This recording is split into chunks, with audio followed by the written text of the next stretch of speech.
Hi friends, நாங்கள் மீன் வறுக்க போகிறோம். முதல்ல இந்த பாருங்கள், கல் தடவாயில் எண்ணெயை போட்டு மேலே கருவேப்பிலை வைக்கணும். அதுக்கப்புறமா ஒவ்வொரு மீனான்னு சொல்லி வைக்கணும்.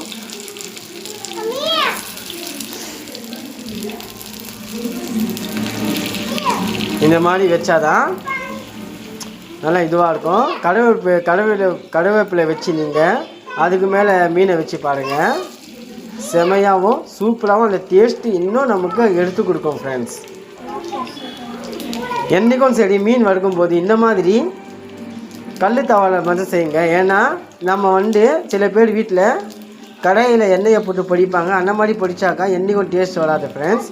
இந்த மாதிரி கல் தவாயில் எண்ணெயை போட்டு மேலே கருவேப்பிலை வச்சு இதுக்கு மேலே வைக்கிறாங்க பாருங்கள் மீன், அதுதான் பெஸ்ட் ஃப்ரெண்ட்ஸ். நல்லா செமையான டேஸ்ட்டு கொடுக்கும். பாருங்கள், மீன் வச்சாச்சு. இப்போ நல்லா அது ஃப்ரை ஆகணும். சரி ஃப்ரெண்ட்ஸ், இப்போ மீனை திருப்பி போட போகிறோம்.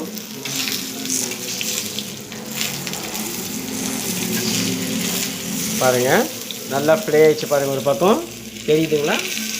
பாருங்கள், செமையாக நல்லா பொன்னிறமாக வதக்கிடுச்சு. வாசனையே நல்லா செமையாக வருது ஃப்ரெண்ட்ஸ். என்றைக்கும் அந்த மாதிரி செஞ்சு பாருங்கள் ஃப்ரெண்ட்ஸ், உங்களுக்கு அந்த இது தெரியும். ரெண்டாவது, இப்போ மீன் வறுத்தாக்கா வீட்டில் எல்லாம் மீன் வாசனை அதிகமாக இருக்கும், அது போகாது.